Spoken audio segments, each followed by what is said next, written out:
bukan berarti tunduk, tenang bukan berarti takut. Sang cahaya telah berseru, langit pun terdiam haru.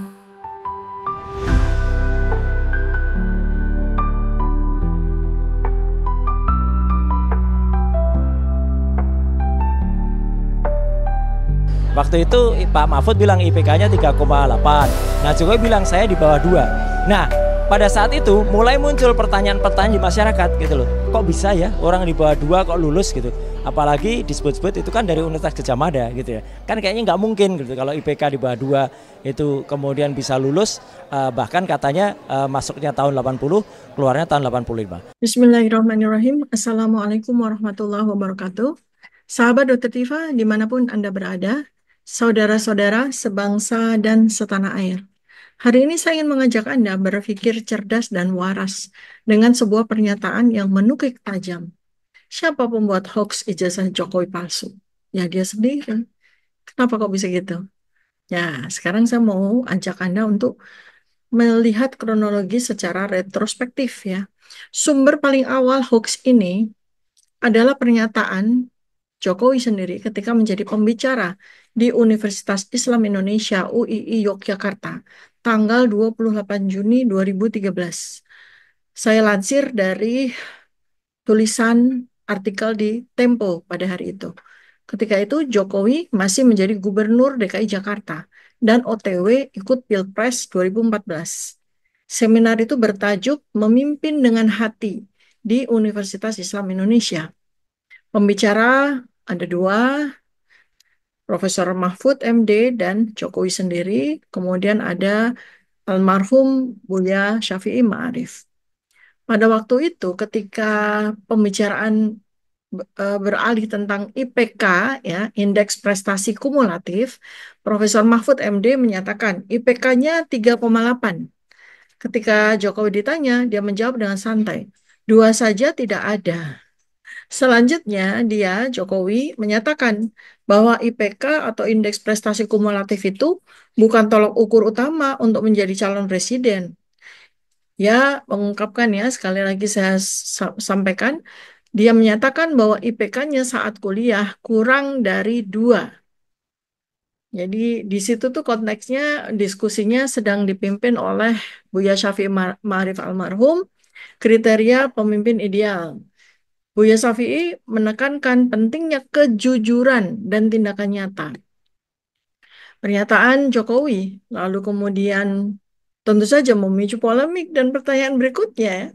Karena secara administratif, IPK di bawah 2 itu tidak memungkinkan seseorang lulus sebagai sarjana di universitas manapun di Indonesia, termasuk UGM.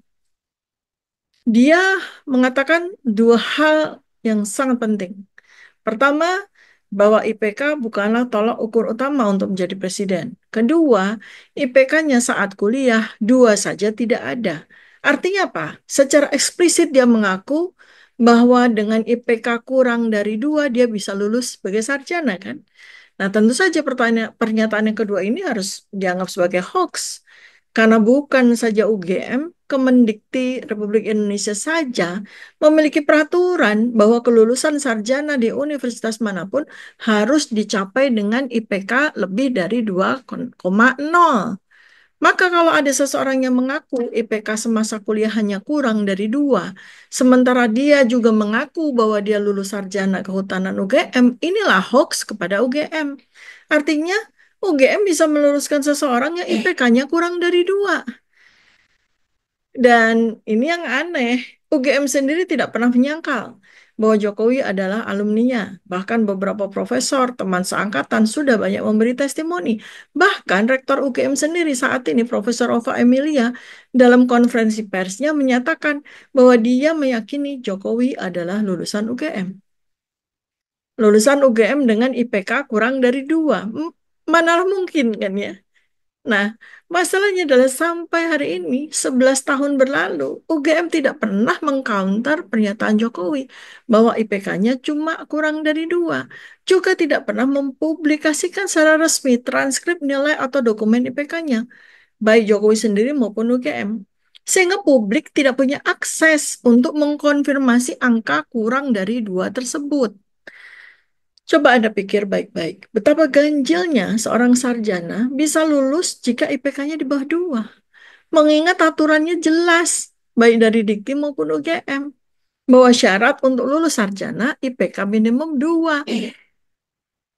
Lalu apa yang dilakukan Jokowi dengan kemungkinan hoax yang dia buat selama 11 tahun ini?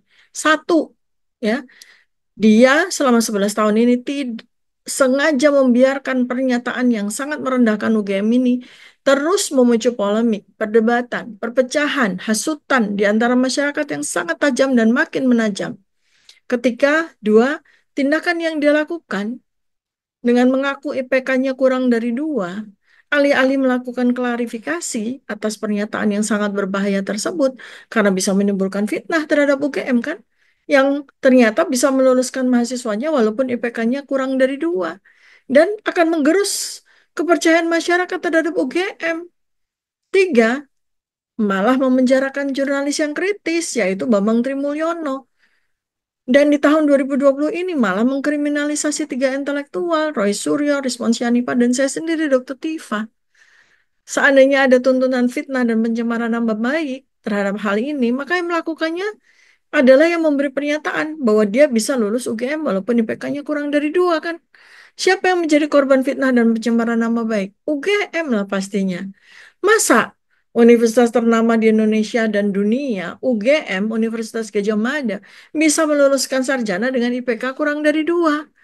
Karena itulah 3 intelektual ini, Trimas Ketirs ini ya, Roy Suryo, Rizwan Syanipar, dan saya sendiri Dr. Tifa, yang kami semua ketiga-tiganya adalah alumni asli UGM, tergerak untuk melakukan analisis demi marwah dan martabat UGM. Jadi jangan kebalik-balik. Yang membela UGM malah dikriminalisasi, yang merendahkan UGM malah dilindungi. Semoga apa yang saya sampaikan ini membuka pintu kesadaran, akal sehat, nalar kritis, dan ketumbuhan pikir hanya karena pemujaan berlebihan terhadap seseorang yang terbukti berkali-kali melakukan kebohongan tanpa rasa malu. Assalamualaikum warahmatullahi wabarakatuh. Salam kebenaran.